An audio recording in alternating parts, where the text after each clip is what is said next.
नमस्कार दोस्तों, आज हम आपके लिए भागवत गीता से कुछ ऐसी बातें लेकर आए हैं जिसे जानना और सबसे ज्यादा उसे समझना जरूरी है, क्योंकि हम जानते बहुत कुछ है पर उस पर कभी गौर नहीं करते। तो चलिए शुरू करते हैं आज का यह एपिसोड श्री कृष्ण के नाम के साथ। श्री कृष्ण भागवत गीता में कहते हैं, कोई भी काम अच्छा या बुरा सिर्फ उस काम को करने के पीछे के इरादे से निश्चित होता है। कोई भी काम अच्छा हो या बुरा वो केवल एक वजह से बनता है, और वो है उस काम को करने के पीछे आपका इरादा कैसा है। आप उस काम को करना क्यों चाहते हो? क्या आप उस काम को इसलिए कर रहे हैं जिससे आपका कोई स्वार्थ पूरा हो, या आप इसलिए कर रहे हैं कि किसी का भला हो जाए? काम भले ही एक हो, लेकिन उसका नतीजा इस बात पर निर्भर करता है कि आपका उद्देश्य सही है या बुरा है। महाभारत के युद्ध में पांडव भी युद्ध कर रहे थे और कौरव भी युद्ध कर रहे थे, लेकिन दोनों के उद्देश्य बिल्कुल विपरीत थे। पांडव अपने धर्म के लिए युद्ध कर रहे थे और कौरव अधर्म के लिए युद्ध कर रहे थे। दोनों एक ही मैदान में थे और दोनों ही अपनी पूरी ताकत के साथ एक दूसरे से लड़ रहे थे, लेकिन दोनों का काम एक होने के बाद भी और मेहनत भी एक होने के बाद भी कौरव हार गए और पांडव जीत गए। इसके पीछे का एक ही कारण था, और वो है उनके काम को करने के पीछे का इरादा। एक का इरादा सही और एक का गलत था। भागवत गीता में श्री कृष्ण कहते हैं, इंसानियत के सिवाय इस दुनिया में कुछ भी नहीं रहता है। इंसान जब पैदा होता है नंगा आता है, जब वो मरता है ऐसे ही जला दिया जाता है, उसके साथ कुछ भी नहीं जाता। जिंदगी में जो कुछ भी यहाँ आने पर मिला है वो आपको आने से पहले किसी और का था, और जब आप यहाँ से चले जाएंगे तो किसी और का हो जाएगा। जो पैसे आज आपके पास है, जो नाम आज आपके पास है, जिस पोजीशन पर आप आज हैं, उससे पहले उस पोजीशन पे कोई और था। आज भले ही आप हो, लेकिन कल कोई और आपसे वो छीन लेगा। यही सृष्टि का नियम है और यही भागवत गीता की सबसे बड़ी सीख है जो हर एक पृथ्वीवासी को समझनी चाहिए। तो अगर बदलाव इस दुनिया का नियम है, तो ऐसी कौन सी चीज है जो हमेशा रहती है, जो हमारे मरने के बाद भी इस दुनिया में रहेगी? वो चीज है इंसानियत।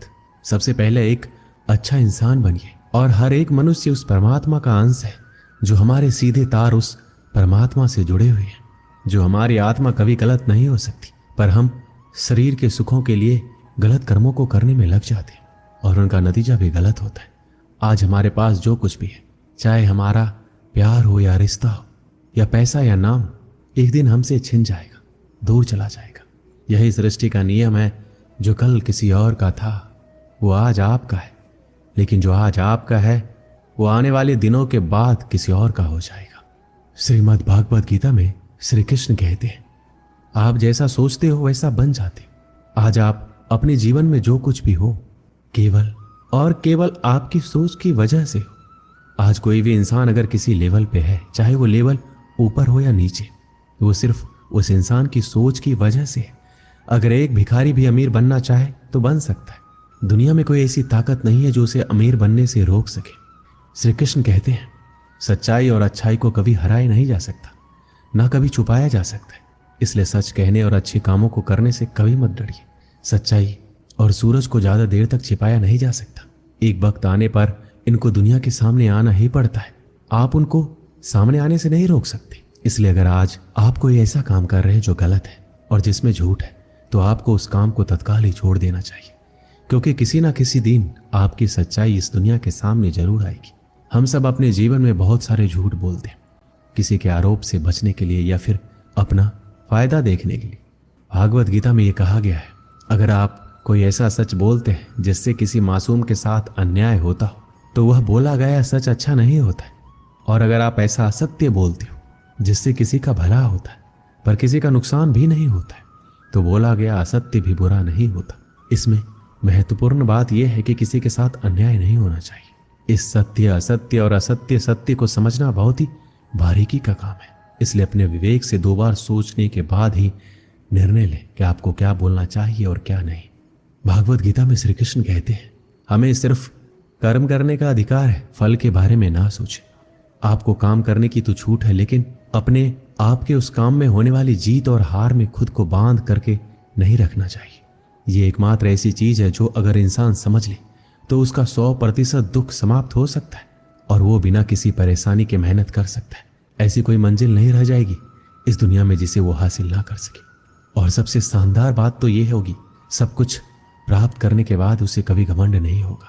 आपको कभी भी किसी काम को करने का उद्देश्य ये नहीं होना चाहिए कि अगर इस काम को मैं अगर कर लूँगा तो मुझे ये फल प्राप्त हो जाएगा। अक्सर होता यह है कि हम मेहनत तो बहुत कर लेते, लेकिन उस मेहनत से ज़्यादा हमारे मन में चिंता होती है, इच्छा होती है। हर वक्त हम ये सोचते हैं कि मैं इतना मेहनत तो कर रहा हूँ, मुझे सफलता क्यों नहीं मिलेगी, मुझे तो सफलता मिलनी ही चाहिए। हमारी आशाएं बढ़ जाती हैं जितनी हमारी मेहनत होनी चाहिए। लेकिन अगर आप सफल नहीं हो पाते तो आपको एक बार जरूर याद रखनी चाहिए कि अगर आप इस काम में सफल नहीं हुए तो कोई और इंसान तो इस काम में जरूर सफल हुआ होगा, क्योंकि उसने आपसे ज़्यादा मेहनत की होगी। लेकिन वो सफलता उसको न मिलकर आपको मिल जाती है तो उसके साथ में कहीं ना कहीं अन्याय हो जाता है, क्योंकि उसने आपसे ज़्यादा मेहनत की है और उसके कर्म भी आपसे ज़्यादा संघर्षशील रहे हैं। जिस दिन आपका कर्म ज़्यादा संघर्षशील बन जाएगा उस दिन सफलता आपकी हो जाएगी। श्री कृष्ण कहते हैं, माफ करना महान व्यक्ति की निशानी है। इस दुनिया में सबसे हिम्मत वाले और सबसे ज़्यादा ताकत वाले वो इंसान होते हैं जो माफ करना जानते हैं। एक बार जरा सोच कर देखिए कि भगवान को कौन सी चीज भगवान बनाती है। श्री भागवत गीता में भगवान श्री कृष्ण जी कहते हैं, चाहे वो कितना भी पापी इंसान क्यों ना हो, लेकिन अगर वो अपने बुरे कर्मों को करना छोड़कर अच्छे कर्म करना शुरू कर दे तो उसको वो अपना लेते हैं। यानी कि भगवान इस पूरी सृष्टि के मालिक होकर भी इतने नेक दिल हैं और उनके दिल में सबके लिए जगह है और उनके लिए सब सामान है। माफ करना महान व्यक्ति की निशानी है और माफ वही कर सकता है जो सामने वाले के किसी न किसी नजरिए से बड़ा हो। किसी की गलती होने पर उस पर नाराज होना या उस पर गुस्सा होना बहुत आसान काम है और ये काम कोई भी इंसान कर सकता है, लेकिन हिम्मत वाले इंसान गलती करने वाले इंसान को माफ करके उसको एक और मौका दे सकते हैं। इस दुनिया में जब कोई इंसान कुछ महान कार्य करता है तो बाकी की दुनिया भी ठीक वैसे ही करती है। श्री कृष्ण ने महाभारत में कही थी कि हे अर्जुन, अगर तू लड़ाई नहीं करेगा तो हर कोई तुझे और तेरे वंश को गालियां देगा कि अर्जुन कितना कायर था, लेकिन अगर तू युद्ध करके जीत जाएगा तो इससे आगे आने वाली जो दुनिया होगी उसमें तू एक उदाहरण होगा। और उदाहरण ये होगा कि धर्म की अधर्म पर जीत हो सकती है और अर्जुन जो तू करेगा उसकी बहुत बड़ाई होगी और तेरी आने वाली पीढ़ियां भी तेरी तरह ही कर्म करेगी। भगवान श्री कृष्ण के वाक्य में एक और गहरा अर्थ छुपा हुआ है और वो है, अगर आप अपने जीवन में किसी ऐसे लेवल पर हो जिस लेवल पर जाना किसी समान इंसान के लिए आसान बात नहीं होती, तो आपको अपने हाई पोजीशन से इस दुनिया में ऐसे उदाहरण प्रस्तुत करने चाहिए जिनसे सब लोगों की भलाई हो और सबको एक ही रास्ता दिखे। श्री कृष्ण भागवत गीता में कहते हैं, इस दुनिया में कुछ भी असंभव नहीं है। हमें ऐसा लगता है कि अपने मन को गुलाम बनाना मुश्किल है, लेकिन भागवत गीता में कहा गया है कि इस दुनिया में कुछ भी असंभव नहीं है। हम अपने दिमाग को, अपने विचारों को, खुद को वश में कर सकते हैं, बशर्ते अगर हम ऐसा करना चाहें और अगर इसका अभ्यास करें तो संभव है।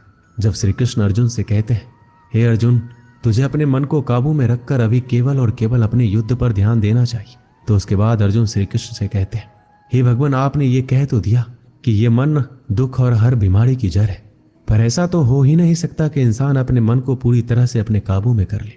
फिर ऐसा कौन सा तरीका है जिससे अपने मन को काबू में कर सकते हैं? इस प्रश्न पर भगवान श्री कृष्ण जवाब देते हुए कहते हैं कि दुनिया में कोई ऐसा काम नहीं है जिसको कोई इंसान नहीं कर सके। प्रयास से हर काम सफल बनाया जा सकता है। अगर कोई किसी पहाड़ को फतह करना चाहता है, अगर वो एक बार में ऐसा नहीं कर सकता तो उसे अपनी कोशिश जारी रखनी चाहिए। अगर आप किसी काम को करने में फेल हो रहे हैं, अगर आपको उस काम में सफलता हासिल करनी है, तो आपको अपनी असफलता होने की दर बढ़ानी होगी। आपको केवल इस बात पे ध्यान रखना है, अगर मुझे इस पहाड़ पर चढ़ना है तो मुझे सिर्फ चढ़ना है। आपको इस बात से मतलब नहीं रखना है कि आप 100 बार प्रयास करें या फिर 1000 बार। आपको चढ़ना है, मतलब चढ़ना है। भगवान श्री कृष्ण कहते हैं कि अभ्यास से सब कुछ संभव है, चाहे वो काम हो या मन को काबू में करना। दोस्तों, इस वीडियो में बस इतना ही। मैं आशा करता हूँ कि इस वीडियो से आपने बहुत कुछ सीखा होगा। मिलते हैं अगले वीडियो में।